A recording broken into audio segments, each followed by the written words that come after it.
I'm Holly. You hosted the panel too, right? I was hosting the panel, yeah. So I'm at Dynamic Television. I'm the head of content. So we distribute the show internationally. One thing I'm curious about is the title. So why is it Van Helsing and not Vanessa Helsing? Was there ever like a moment where you were going to call it Vanessa Helsing? Well, so there's a few reasons for it. It's a lot of it is brand recognition. There's also a twist that might come a little bit later that's helpful. But really, like when looking at a title, this was one that with 300 other shows that we're competing with that are on air in a year, like scripted programming is taken off right now, to really get a title that's already most of your audience knows, and then we take a new take on it and we reinvent the rules and we play with it a little bit. It's sometimes best to just stick with the obvious. What's the character's last name? Is it Helsing?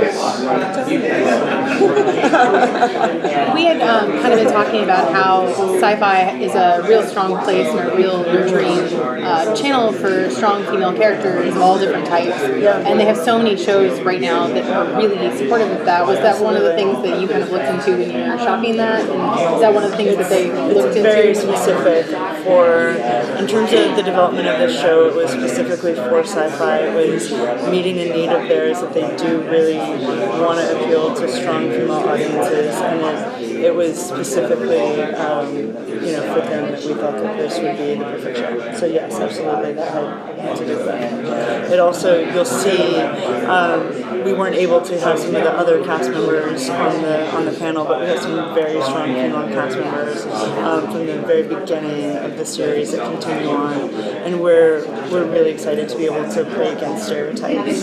So I mean, I genuinely feel like, especially with this coming out, when I got the press release for this, just coming off the heels of season 1 of Winona Earp, it's like this 1-2 punch of these two old guard myths coming into the modern age, and one's a western, one's a western, and one's this fantasy horror that are coming into modern age, taken by women. So I'm really excited to see what happens with this. Yeah, they're very different. So we're associated with both, and Winona is that Buffy, like really fun, a little over the top, and this is definitely the horror thriller and getting back to some of the roots of what we kind of, Neil like really kind of loves that gothicness, and so it's got a lot of that as well, which is really exciting. What's the one thing that somebody who's hearing the title, who might have an assumption about what the property's going to be about, what's the one thing that's really going to surprise them when they tune in? Well, besides the fact that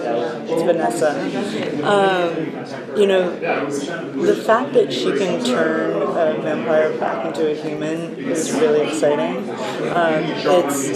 It's also one where she's discovering her origins and who she is and where she's from, and we definitely don't stick with normal tropes in that as well.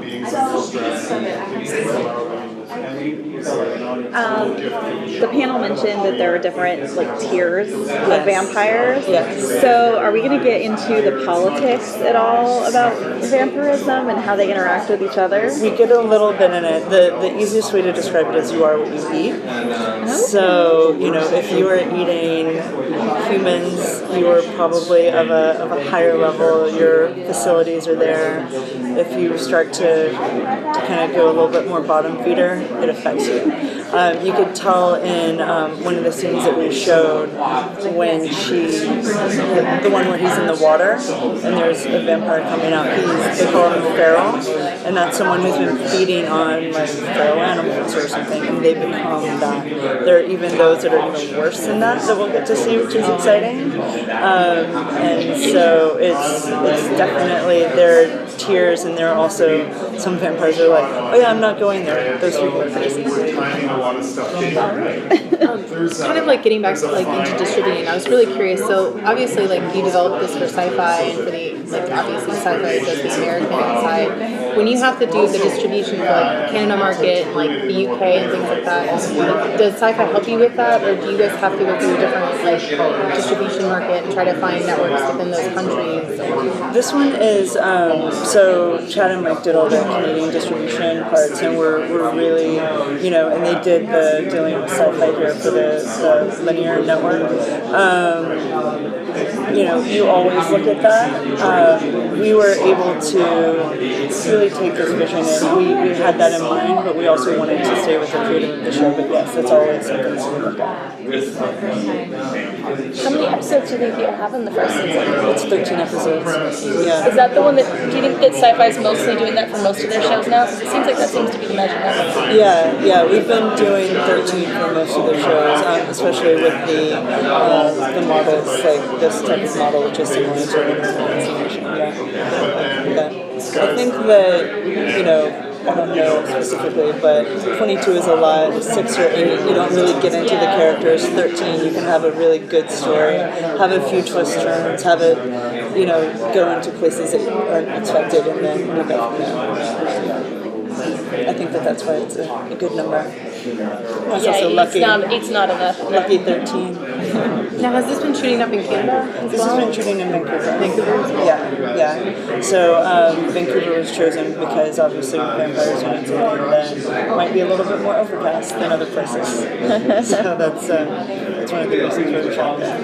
Is the show going to use like traditional horror aesthetics, like in terms of like the filming of it? Yeah. Do you think, like, is that going to like, are we seeing like absolutely. visual like that would remind us of like classic horror genre? Absolutely. That's something that you can really see from Neil's mind coming out.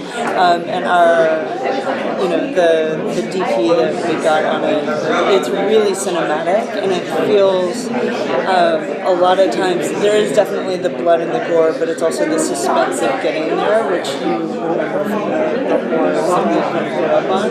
So it's dark and it's brooding, and there's a lot of fun horror. The visuals are really great, and the colors really pop, the reds really pop. It's good. So Neil LaBute is the creator, and is he showrunning as well? Yeah, he's the showrunner. This is the first one that he showran. Simon Barry came on as our number 2, as Neil has never showrun before. And Simon is normally the showrunner, but the ability to work with Neil is like, of course, I will absolutely do that. So he came on, and it was like basically co-showrunning, but technically Neil. Yeah. It's a very different project for him. I know him for his smaller character films and stuff, so it's an interesting. And you'll see that in the characters and their arcs and things that we see. There's definitely, his hands all over it, which is great. We have Simon Sanchez, so there's action and there's characters. There's a lot of good things about it. It was really interesting to see him on set though. He like being able to talk to the actors there because the writers were so close. They were able to ask as many questions about their characters. It was great. Yeah. Thank you.